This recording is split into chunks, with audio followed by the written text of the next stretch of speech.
सनत कुमार जी ने कहा, व्यास जी, परमात्मा शंभु की उस कथा को जिसमें उन्होंने प्रसन्न होकर बाणासुर को गणनायक बनाया था, आदर पूर्वक श्रवण करो। इसी प्रसंग में महाप्रभु शंकर का वह सुंदर चरित्र भी आएगा जिसमें उन्होंने बाणासुर पर अनुग्रह करके श्री कृष्ण के साथ संग्राम किया था। व्यास जी, दक्ष प्रजापति की 13 कन्या कश्यप मुनि की पत्नियां थी। वे सबकी सब पतिव्रता और सुशीला थी। ओम नमः शिवाय। कैसे हैं आप लोग? ईश्वर कृपा से आप सब अच्छे होंगे। ईश्वर सब पे कृपा बनाए रखे, सबका कल्याण करें। आज मैं बताने जा रही हूँ कि श्री शिव महापुराण के पंचम स्कंद का युद्ध खंड, रुद्र संहिता पंचम युद्ध खंड का 51 से लेकर 54 अध्याय तक, और बाणासुर की तपस्या और उसे शिव द्वारा वर प्राप्ति, शिव का गणों और पुत्रों सहित उसके नगर में निवास करना, बाणपुत्री उषा का रात के समय स्वप्न में अनिरुद्ध के साथ मिलन, चित्रलेखा द्वारा अनिरुद्ध का द्वारका से अपहरण, बाण का अनिरुद्ध को नागपाश में बांधना, दुर्गा के स्तवन से अनिरुद्ध का बंधन मुक्त होना, नारद द्वारा समाचार पाकर श्री कृष्ण की शोणितपुर पर चढ़ाई, शिव के साथ उनका घोर युद्ध, शिव की आज्ञा से श्री कृष्ण का उन्हें जमरास्त्र से मोहित करके बाण की सेना का संहार करना। ओम नमः शिवाय, ओम नमः शिवाय, हर हर भोले नमः शिवाय, गंगाधराय शिव गंगाधराय, हर हर भोले नमः शिवाय, नमः शिवाय, ओम नमः शिवाय, हर हर भोले नमः शिवाय। ओम नमः शिवाय। व्यास जी बोले कि सर्वज्ञ सनत कुमार जी, आपने अनुग्रह करके प्रेम पूर्वक ऐसी अद्भुत और सुंदर कथा सुनाई है जो शंकर की कृपा से ओतप्रोत है। अब मुझे शशि मौली के उस उत्तम चरित्र के श्रवण करने की इच्छा है जिसमें उन्होंने प्रसन्न होकर बाणासुर को गणाध्यक्ष पद प्रदान किया था। सनत कुमार जी ने कहा कि व्यास जी, परमात्मा शंभु की उस कथा को जिसमें उन्होंने प्रसन्न होकर बाणासुर को गणनायक बनाया था, आदर पूर्वक श्रवण करो। इसी प्रसंग में महाप्रभु शंकर का वह चरित्र अभी आएगा जिसमें उन्होंने बाणासुर पर अनुग्रह करके श्री कृष्ण के साथ संग्राम किया था। व्यास जी, दक्ष प्रजापति की 13 कन्याएं कश्यप मुनि की पत्नियां थी। वे सब की सब पतिव्रता और सुशीला थी। उनमें दिति सबसे बड़ी थी, जिसके लड़के दैत्य कहलाते हैं। अन्य पत्नियों से भी देवता और चराचर सहित समस्त प्राणी पुत्र रूप से उत्पन्न हुए थे। ज्येष्ठ पत्नी दिति के गर्भ से सर्वप्रथम 2 महाबली पुत्र पैदा हुए। उनमें हिरण्यकश्यप ज्येष्ठ था और उसके छोटे भाई का नाम हिरण्याक्ष था। हिरण्यकश्यप के 4 पुत्र हुए। उन दैत्य श्रेष्ठों का क्रमशः ह्याद, अनुह्याद, संघाद और प्रहलाद नाम था। उनमें प्रहलाद जितेंद्रिय तथा महान विष्णु भक्त हुए। उनका नाश करने के लिए कोई भी दैत्य समर्थ न हो सका। प्रहलाद का पुत्र विरोचन हुआ। वह दानियों में श्रेष्ठ था। जो प्रहलाद का पुत्र था वह विरोचन था, वह दानियों में बहुत श्रेष्ठ था और उसने विप्र रूप से याचना करने वाले इंद्र को अपना सिर ही दे डाला था। उसका पुत्र बलि हुआ। यह महादानी और शिव भक्त था। इसने वामन रूपधारी विष्णु को सारी पृथ्वी दान कर दी थी। बलि का औरस पुत्र बाण हुआ। बलि का ही पुत्र था बाण। वह शिव भक्त, मानी, उदार, बुद्धिमान, सत्य प्रतिज्ञ और सहस्त्रों का दान करने वाला था।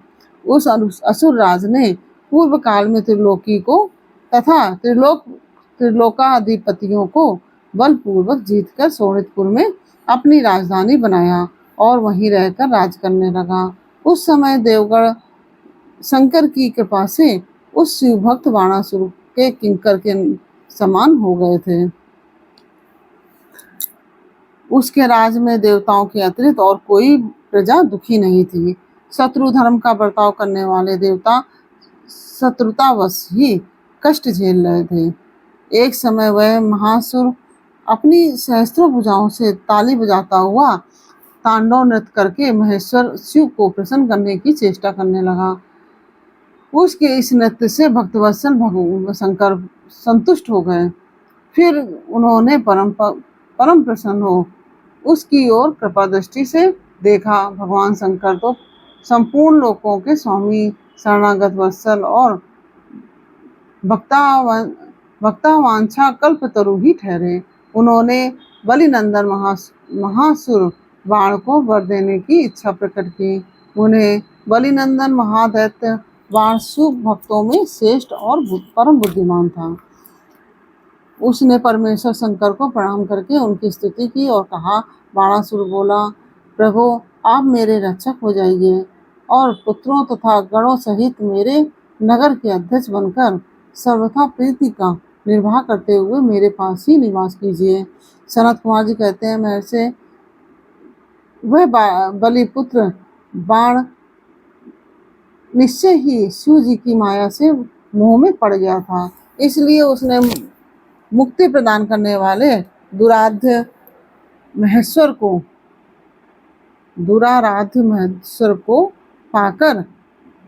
पाकर भी ऐसा वर मांगा। तब ऐश्वर्यशाली भक्त वत्सल शंभु उसे वह वर देकर पुत्रों और गणों के साथ प्रेम पूर्वक वहीं निवास करने लगे। एक बार बाणासुर को बड़ा ही गर्व हो गया था। उसने तांडव नृत्य करके शंकर को संतुष्ट किया। तब बाणासुर को यह ज्ञात हो गया कि पार्वती वल्लभ शिव प्रसन्न हो गए हैं। तब वह हाथ जोड़कर सिर झुकाए हुए बोला। बाणासुर ने कहा कि देवादिदेव महादेव, आप समस्त देवताओं के शिरोमणि हैं। आपकी ही कृपा से मैं बलि हुआ हूँ। अब आप मेरा उत्तम वचन सुनिए।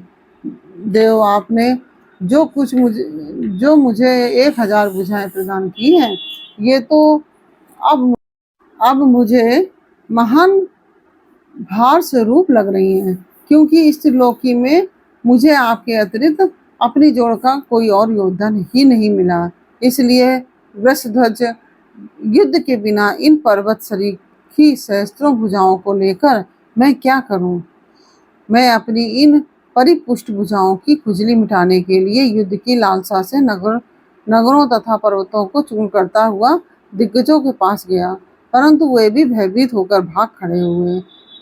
मैंने यम को योद्धा, अग्नि को महान कार्य करने वाला, वरुण को गौओं का पालन करता गोपाल, कुबेर को गजाध्यक्ष, निरति को सेरंधी और इंद्र को जीत कर सदा के लिए करद बना लिया है।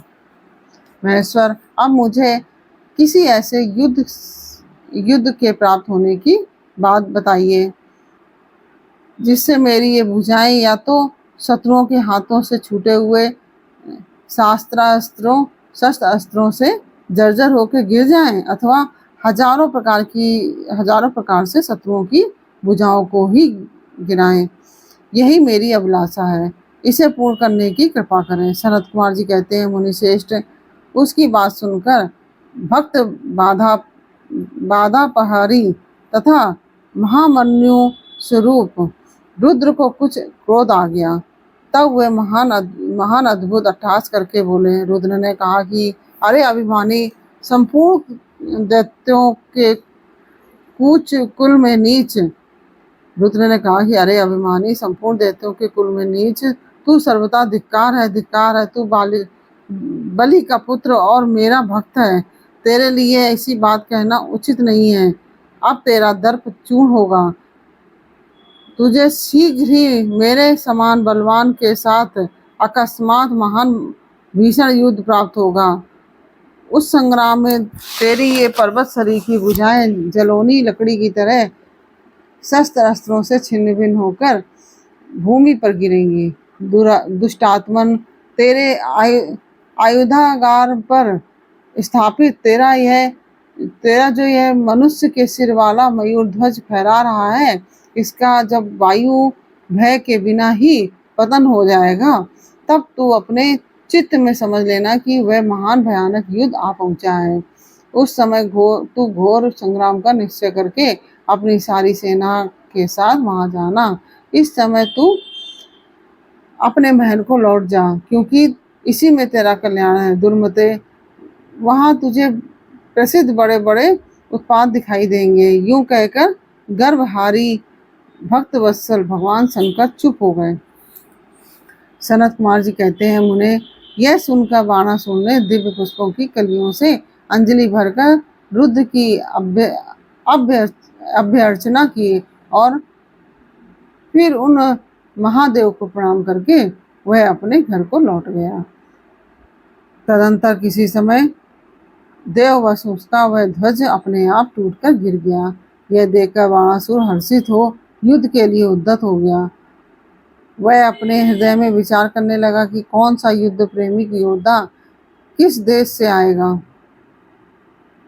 जो नाना प्रकार के शस्त्र अस्त्रों का पारगामी विद्वान होगा और मेरी सहस्त्रों भुजाओं को ईंधन की तरह काट डालेगा, तथा मैं भी अपने अत्यंत तीखे शस्त्रों से उसके सैकड़ों टुकड़े कर डालूंगा। इसी समय शंकर की प्रेरणा से वह काल आ गया।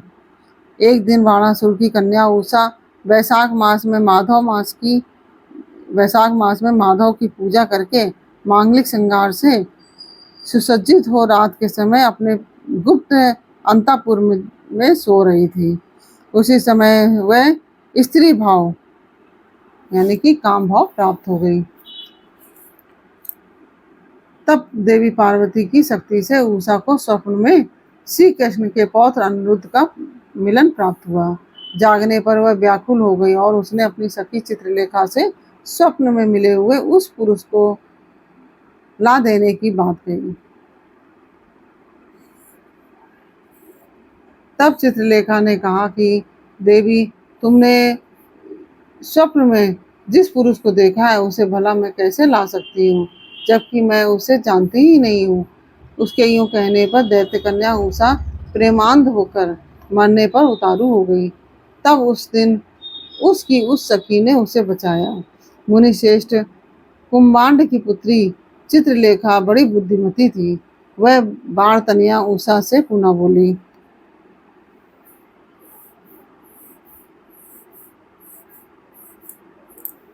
चित्रलेखा ने कहा कि सखी, जिस पुरुष ने तुम्हारे मन का अपहरण किया है उसे बताओ तो सही। यदि त्रिलोकी में कहीं भी होगा तो मैं उसे लाऊंगी और तुम्हारा कष्ट दूर करूंगी।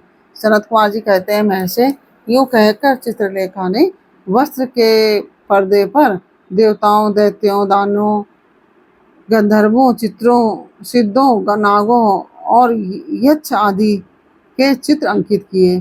फिर वह मनुष्यों का चित्र बनाने लगी। उनमें वृषवंशियों का प्रकरण आरंभ होने पर उसने सूर, वासुदेव, राम, कृष्ण और नरश्रेष्ठ प्रद्युम्न का चित्र बनाया। फिर जब उसने प्रद्युम्न नंदन अनिरुद्ध का चित्र खींचा, तब उससे देखकर उषा लज्जित हो गई।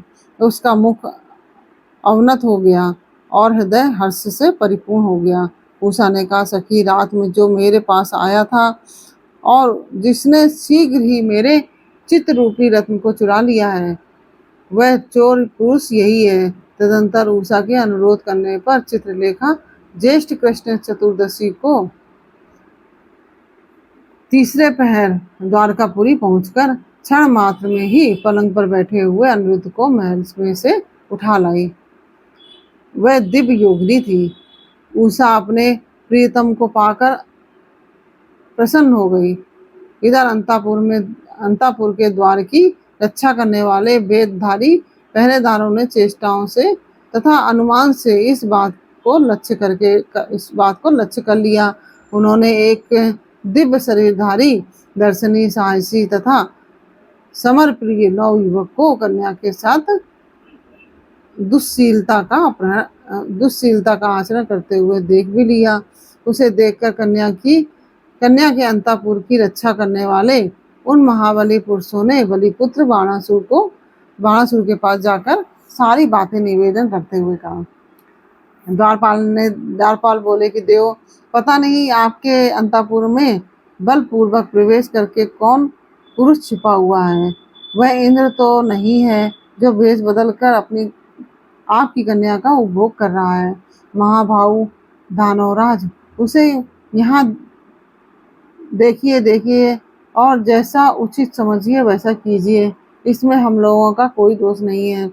सनत कुमार जी कहते हैं, मुनिश्रेष्ठ द्वारपालों का यह वचन तथा कन्या के दूषित होने का कथन सुनकर महाबली दानवराज बाण आश्चर्यचकित हो गया। तदंतर वह कुपित होकर अंतःपुर में जा पहुंचा।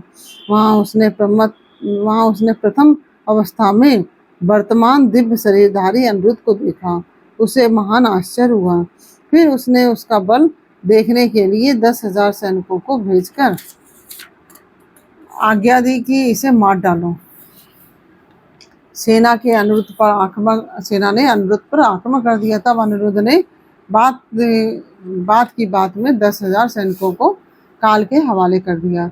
फिर तो असंख्य सेना पर सेना आने लगी और अनिरुद्ध उन्हें काल का ग्रास बनाने लगा। तदंतर उन्होंने बाणासुर का वध करने के लिए एक शक्ति हाथ में ली जो कालाग्नि के समान भयंकर थी। फिर उसी से रथ की बैठक में बैठे हुए बाणासुर पर प्रहार किया। उसकी गहरी चोट खाकर वीरवर बाण उसी क्षण घोड़ों सहित वहीं अंतर्ध्यान हो गया। फिर महावीर बलिपुत्र बाणासुर ने, जो महान बल संपन्न तथा शिव भक्त था, छल पूर्वक नागपाश से अनिरुद्ध को बांध लिया। इस प्रकार उन्हें बांधकर और पिंजरे में कैद करके जब युद्ध से उपराम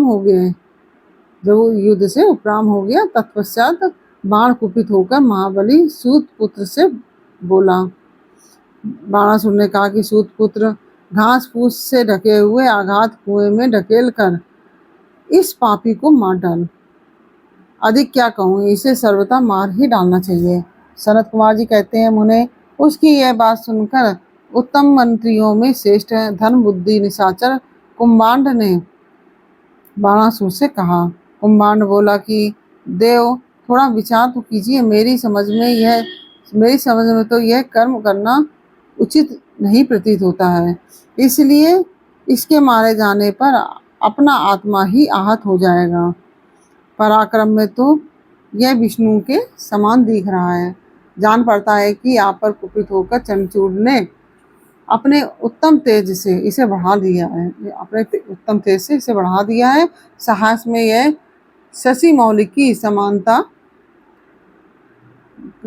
कर रहा है, क्योंकि यह इस अवस्था में पहुंच जाने पर भी यह पुरुषार्थ पर ही डटा हुआ है। यह ऐसा बली है कि यद्यपि नाग इसे बलपूर्वक डस रहे हैं, तथापि यह हम लोगों को तृणवत ही समझ रहा है। सनत कुमार जी कहते हैं, व्यास जी, दानव कुंभांड राजनीति के ज्ञाताओं में श्रेष्ठ था। वह बाण से ऐसा कहकर फिर अनिरुद्ध से कहने लगा। कुंभांड ने कहा कि नराधम, अब तू वीरवर दैत्यराज की स्तुति कर और दीन वाणी से मैं हार गया यूं बारंबार कहकर उन्हें हाथ जोड़कर नमस्कार कर। ऐसा करने पर ही तू मुक्त हो जाएगा, अन्यथा तुझे बंधन आदि का कष्ट भोगना पड़ेगा।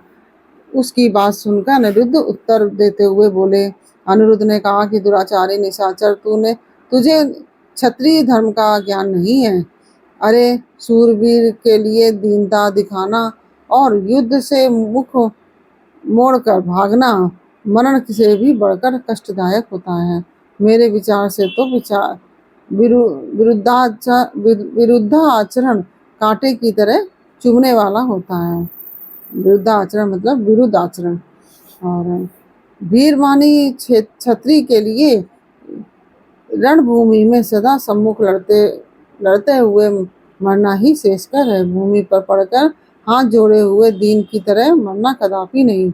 सनत कुमार जी कहते हैं कि मुने इस प्रकार अनिरुद्ध ने बहुत सी वीरता की बातें कही, जिन्हें सुनकर बाणासुर को महान विस्मय हुआ और उसे क्रोध भी आया। उसी समय समस्त वीरों के, अनिरुद्ध के और मंत्री कुंभांड के सुनते सुनते बाणासुर के आश्वासनार्थ आकाशवाणी हुई। आकाशवाणी ने कहा कि महाबली बाण, तुम बलि के पुत्र हो, अतः थोड़ा विचार तो करो। परम बुद्धिमान शिव भक्त, तुम्हारे लिए क्रोध करना उचित नहीं है। शिव समस्त प्राणियों के ईश्वर, कर्मों के साक्षी और परमेश्वर हैं। यह सारा चराचर जगत उन्हीं के अधीन है। वे ही सदा रजोगुण, सत्वगुण और तमोगुण का आश्रय लेकर ब्रह्मा, विष्णु और रुद्र रूप से लोगों की सृष्टि, भरण पोषण और संहार करते हैं। वे सर्वांत अंतर्यामी, सर्वेश्वर, सबके प्रेरक, सर्वश्रेष्ठ, विकार रहित, अविनाशी, नित्य और मायाधीश होने पर भी निर्गुण है। बलि के ज्येष्ठ पुत्र, उनकी इच्छा से निर्बल को भी बलवान समझना चाहिए। महामते, मन में यूं विचार कर स्वस्थ हो जाओ। नाना प्रकार की लीलाओं के रचने में निपुण भक्त वत्सल भगवान शंकर गर्भ को मिटा देने वाले हैं। वे इस समय तुम्हारे गर्भ को चूर कर देंगे। सनत कुमार जी कहते हैं कि महामुनि ने इतना कहकर आकाशवाणी बंद हो गई। तब उसके वचन को मानकर बाणासुर ने अनिरुद्ध का वध करने का विचार छोड़ दिया। तदंतर विषैले नागों के पासों से बंधे हुए अनिरुद्ध उसी क्षण दुर्गा का स्मरण करने लगे। अनिरुद्ध ने कहा कि भक्त शरणागत वत्सले, आप यश प्रदान करने वाली हो। आपका रोष बड़ा उग्र होता है। देवी, मैं नागपाश से बंधा हुआ हूँ और नागों की विष ज्वाला से संतप्त हो रहा हूँ, अतः शीघ्र पधारिए और मेरी रक्षा कीजिए। सनत कुमार जी कहते हैं, मुनीश्वर, जब अनिरुद्ध ने पिसे हुए काले कोयले के समान कृष्ण वर्ण वाली काली को इस प्रकार संतुष्ट किया, तब ज्येष्ठ कृष्ण चतुर्दशी की महारात्रि में वहां प्रकट हुई। उन्होंने उन सर्प रूपी भयानक बाणों की भस्मसात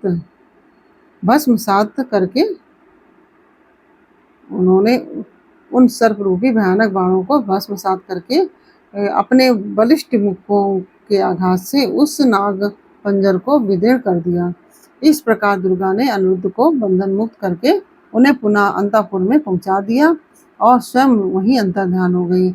इस प्रकार शिव की शक्ति स्वरूपा देवी की कृपा से अनिरुद्ध कष्ट से छूट गए, उनकी सारी व्यथा मिट गई और वे सुखी हो गए। तदंतर प्रद्युम्न नंदन अनिरुद्ध शिव भक्ति के प्रताप से विजयी हो अपनी प्रिया बाण तनया को पाकर परम हर्षित हुए और अपनी प्रियतमा उस उषा के साथ पूर्ववत सुखपूर्वक विहार करने लगे। इधर पौत्र अनिरुद्ध के अदृश्य हो जाने पर तथा नारद जी के मुख से उसके बाणासुर के द्वारा नागपाश से बांधे जाने का समाचार सुनकर 12 अक्षौहिणी सेना के साथ प्रद्युम्न आदि वीरों को साथ ले भगवान श्री कृष्ण ने शोणितपुर पर चढ़ाई कर दी। उधर भगवान श्री रुद्र भी अपने भक्त के पक्ष में सज धज कर आ डटे। फिर तो श्री कृष्ण और श्री शिव का बड़ा भयानक युद्ध हुआ। दोनों ओर से ज्वर छोड़े गए। अंत में श्री कृष्ण ने स्वयं श्री रुद्र के पास जाकर उनका स्तवन करके कहा, सर्वव्यापी शंकर, आप गुणों में निर्लिप्त होकर भी गुणों से ही गुणों को प्रकाशित करते हैं। गिरिशाई भूमन, आप स्वयं प्रकाश हैं।